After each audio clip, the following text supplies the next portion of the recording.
अब अगर हम देखें कि प्लस आई इफेक्ट बेसिकली क्या होता है, तो प्लस आई इफेक्ट में हमारा इलेक्ट्रॉन डोनेटिंग ग्रुप देखते हैं। तो इलेक्ट्रॉन डोनेटिंग ग्रुप अगर जितना ज्यादा अच्छा होगा उतना प्लस आई इफेक्ट शो अच्छा करेगा। इलेक्ट्रॉन डोनेटिंग ग्रुप में यहां पर देख लो बेसिकली इसकी डेफिनेशन क्या है, तो if the substance attached to the end of the carbon chain is electron donating, मतलब अगर इलेक्ट्रॉन डोनेटिंग अगर कोई ग्रुप लगाया है या इलेक्ट्रॉन डोनेटिंग सब्सटेंस कोई लगाया है, तो इफेक्ट जो जनरेट होगा that is called plus I effect.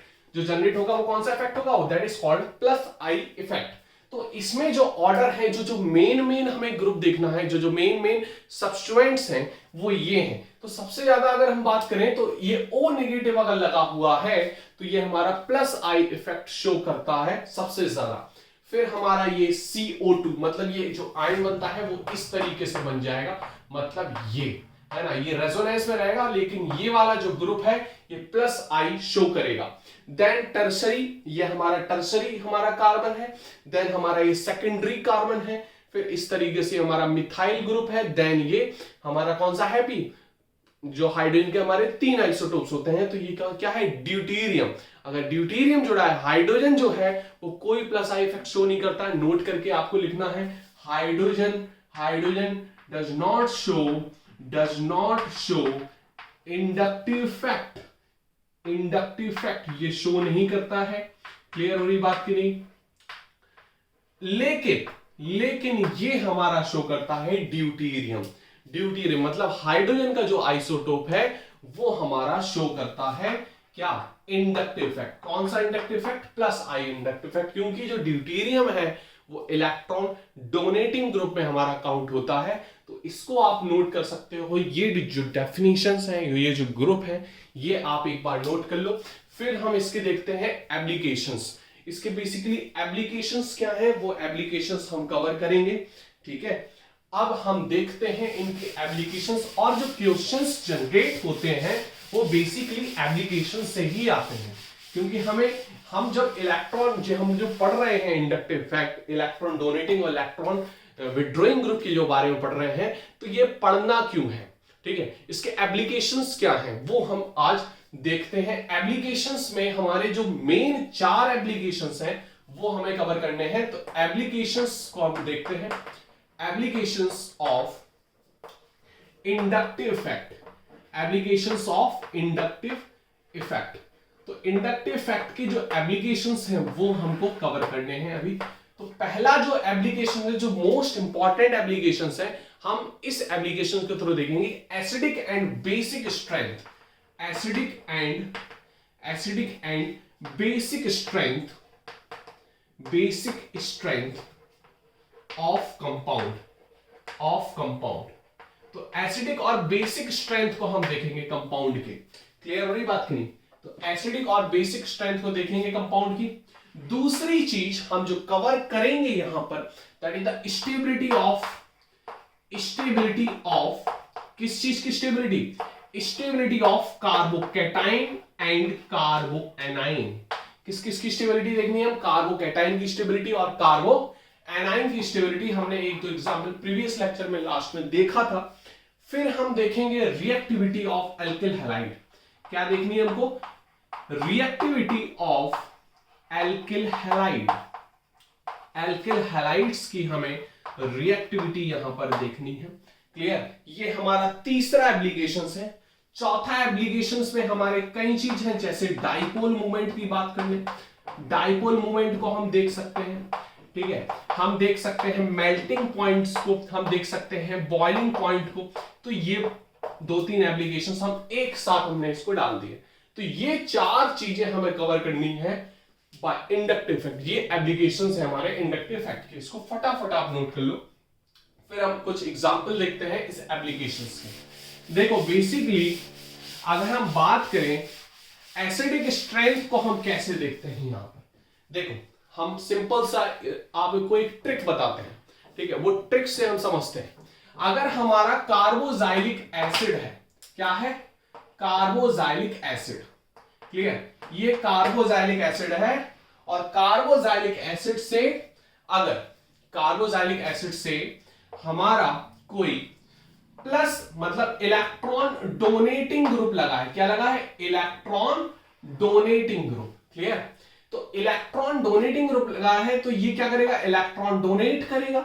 क्या करेगा? इलेक्ट्रॉन डोनेट करेगा। और यहां पर इस कार्बन पे इलेक्ट्रॉन डेंसिटी इंक्रीज करेगा। क्या करेगा? इस कार्बन पे इलेक्ट्रॉन डेंसिटी इंक्रीज करेगा। और जब ये इलेक्ट्रॉन डेंसिटी इंक्रीज करेगा, यहां पर इस ऑक्सीजन पे इलेक्ट्रॉन डेंसिटी है ही, तो ये आपस में करेंगे रिपेल। क्या करेंगे? आपस में करेंगे रिपेल। और ये कार्बन ऑक्सीजन का जो बॉन्ड है वो हो जाएगा वीक। वो क्या हो जाएगा? वीक। जब ये कार्बन ऑक्सीजन का जो बॉन्ड है जो वीक हो जाएगा, तो वीक हो जाएगा तो आपस में टूट जाएगा। टूट जाएगा मतलब यहां पर जो OH है वो रिलीज हो जाएगा। वो क्या हो जाएगा? OH रिलीज होगा, OH टूटेगा। मतलब यहां पर जो एसिडिक स्ट्रेंथ की अगर हम बात करें तो एसिडिक स्ट्रेंथ जो है वो क्या हो जाएगी? डिक्रीज हो जाएगी। मतलब इलेक्ट्रॉन डोनेटिंग ग्रुप अगर मैंने लगा दिया, क्या लगा दिया मैंने? इलेक्ट्रॉन डोनेटिंग ग्रुप अगर मैंने लगा दिया, तो यहां पर जो एसिडिक स्ट्रेंथ है वो क्या हो जाएगी? डिक्रीज हो जाएगी। इतनी बात समझ में आ रही कि नहीं? एसिडिक स्ट्रेंथ डिक्रीज हो जाएगी। तो on attach electron, on attaching electron donating group to the carboxylic acid group, the acidic strength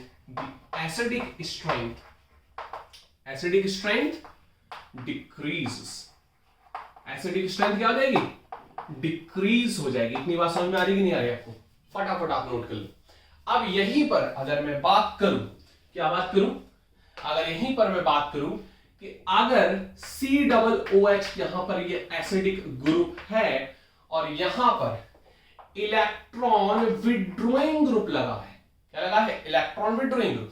तो ये इलेक्ट्रॉन डेंसिटी अपनी तरफ खींचेगा। खींचेगा नहीं खींचेगा? और यहां पर इस कार्बन पे इलेक्ट्रॉन डेंसिटी क्या हो जाएगी? कम। मतलब इलेक्ट्रॉन की डेफिशिएंसी हो जाएगी। तो ये जो लोन पेयर है, ये लोन पेयर कोशिश करेगा कि इलेक्ट्रॉन डेंसिटी को ये फुल अप करे।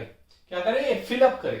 तो यहां पर जो OH, ये जो OH का बॉन्ड है ये हो जाएगा वीक। जो हाइड्रोजन जो जुड़ता है, मतलब जो प्रोटॉन जुड़ता है, H+ जुड़ता है किसी से, तो उसके पास इलेक्ट्रॉन डेंसिटी बहुत ज्यादा होती है। मतलब वो अपने मतलब से जुड़ता है। तो यहां पर जब मतलब थोड़ा कम हो रहा है तो हाइड्रोजन जल्दी रिलीज कर लेगा, मतलब टूट जाएगा। जो OH का बॉन्ड है यहां पर ये टूटेगा। मतलब इलेक्ट्रॉन विड्रॉइंग ग्रुप लगने से OH बॉन्ड, मतलब OH बॉन्ड ये वीक होगा। यहां पर कौन सा बॉन्ड वीक हो रहा था? कार्बन ऑक्सीजन का बॉन्ड। यहां पर कौन सा बॉन्ड वीक हो रहा? OH का बॉन्ड, इलेक्ट्रॉन विड्रॉइंग ग्रुप लगने से। तो यहां पर जो एसिडिक स्ट्रेंथ है वो क्या हो जाएगी? बढ़ जाएगी। एसिडिक का मतलब क्या होता है? What are acids? एसिड्स वो होते हैं जो H+ रिलीज करें, जो H+ रिलीज करें। और जो जल्दी, जो अच्छे एसिड्स होते हैं वो ज्यादातर जल्दी H+ रिलीज करते हैं और ज्यादा H+ रिलीज करते हैं। ठीक है?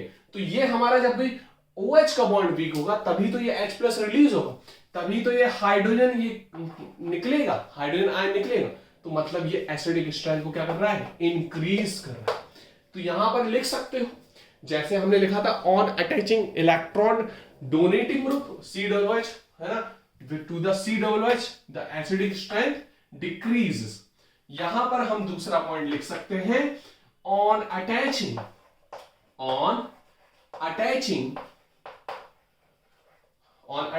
Electron withdrawing group to the COOH, the acidic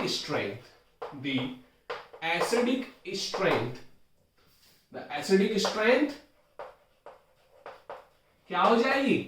increase हो जाएगी। क्या हो जाएगी? इंक्रीज हो जाएगी। इतनी बात आपको समझ में आ रही? बहुत सिंपल तरीके से मैंने आपको बता दिया यहां पर। तो यहां पर आपको दो चीज नोट करनी है। क्या क्या? कि इलेक्ट्रॉन विड्रॉइंग ग्रुप अगर लग गया तो क्या होगा, और इलेक्ट्रॉन डोनेटिंग ग्रुप लग गया तो क्या होगा। मतलब ये इलेक्ट्रॉन विड्रॉइंग ग्रुप है, इलेक्ट्रॉन डोनेटिंग ग्रुप है। तो इलेक्ट्रॉन डोनेटिंग ग्रुप से एसिडिक स्ट्रेंथ क्या होती है, कम, और इलेक्ट्रॉन विड्रॉइंग ग्रुप से एसिडिक स्ट्रेंथ क्या होती है, बढ़ती है। बोलो इतनी बात समझ में आई? तो फटाफट आप नोट कर सकते हो। फिर हम नेक्स्ट बढ़ते हैं आगे। अब देखो, अब ये हमने सिंपल सी चीज समझ ली, मतलब हमने ट्रिक जान ली, तो हमने सीधे सीधे हम समझ जाएंगे कि कौन सा हमारा ज्यादा एसिडिक है और कौन सा हमारा वीक एसिड है। अगर हम सिंपल सी बात करें, हमने कुछ कंपाउंड देखे थे, तो ये COOH, ठीक है, और यहां पर हमने लगा दिया NO2। क्या लगा दिया, ये NO2, ठीक है। और दूसरा हमारा कंपाउंड है जिसमें हमने COOH लगाया और इसमें हमने लगा दिया CH3, ठीक है। हमारा तीसरा कंपाउंड है जिसको जो है हमने लगा दिया, क्या लगा दिया हमने, CH2, CH3, और ये हमारा COOH। इसको हटा दो तो हमने एक और CH3 लगा दिया, ये लगा दिया हमने, ठीक है। क्या लगा दिया हमने, ये लगा दिया। अब कौन सा, ये पहला कंपाउंड है, ये हमारा दूसरा कंपाउंड है, ये हमारा तीसरा कंपाउंड है। क्लियर? इतनी बात आपको समझ में आ रही? अब एक और कंपाउंड हम ले रहे हैं, हमने सिंपल ले लिया HCOOH। What is this, formic acid. What is this, formic acid. अब यहां पर आपको क्वेश्चन पूछा गया, क्वेश्चन क्या पूछा गया, arrange these compounds in increasing order of acidic strength।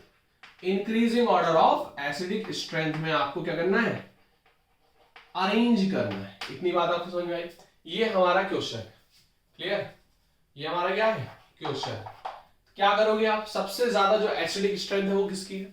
हमने क्या बताया था कि इलेक्ट्रॉन डोनेटिंग ग्रुप से एसिडिक स्ट्रेंथ क्या हो जाती है, कम हो जाती है। इलेक्ट्रॉन विड्रॉइंग ग्रुप से एसिडिक स्ट्रेंथ क्या होती है, बढ़ती है। तो इलेक्ट्रॉन विड्रॉइंग ग्रुप कौन सा है, NO2। तो सबसे ज्यादा तो इसकी होगी, लेकिन इंक्रीज ऑर्डर में करना है तो सबसे कम किसकी है, इलेक्ट्रॉन डोनेटिंग ग्रुप जो अच्छा है। यहां पर इलेक्ट्रॉन डोनेटिंग में एक CH3 है और एक ये, मतलब ये मिथाइल ग्रुप है और सेकेंडरी कार्बन है ये हमारा। तो सेकेंडरी कार्बन हमारा अच्छा इलेक्ट्रॉन डोनेटिंग ग्रुप है, ठीक है। और हाइड्रोजन कोई इलेक्ट्रॉन डोनेटिंग ग्रुप या इलेक्ट्रॉन विड्रॉइंग ग्रुप में नहीं आता, मतलब कोई इंडक्टिव इफेक्ट शो नहीं करता है, तो ये हमारा न्यूट्रल वे में रहेगा। तो सबसे ज्यादा, सबसे जो वीक होगा वो थर्ड वाला होगा, ठीक है। जो फिर बढ़ते क्रम में हम लगाएंगे, मतलब इंक्रीजिंग ऑर्डर में लगाएंगे, तो सेकंड वाला होगा हमारा। देन फिर हाइड्रोजन होगा, है ना, फोर्थ होगा। क्लियर? फिर हमारा जो सबसे ज्यादा होगा वो हमारा फर्स्ट होगा। फर्स्ट की हमारी जो एसिडिक स्ट्रेंथ है वो सबसे ज्यादा होगी। इतनी बात समझ में आई? तो ये हमारा एसिडिक स्ट्रेंथ का ऑर्डर है। इतनी बात क्लियर हो रही कि नहीं हो रही? फटाफट आप नोट कर लो कि हमारा किस तरीके से चीजें देखनी है।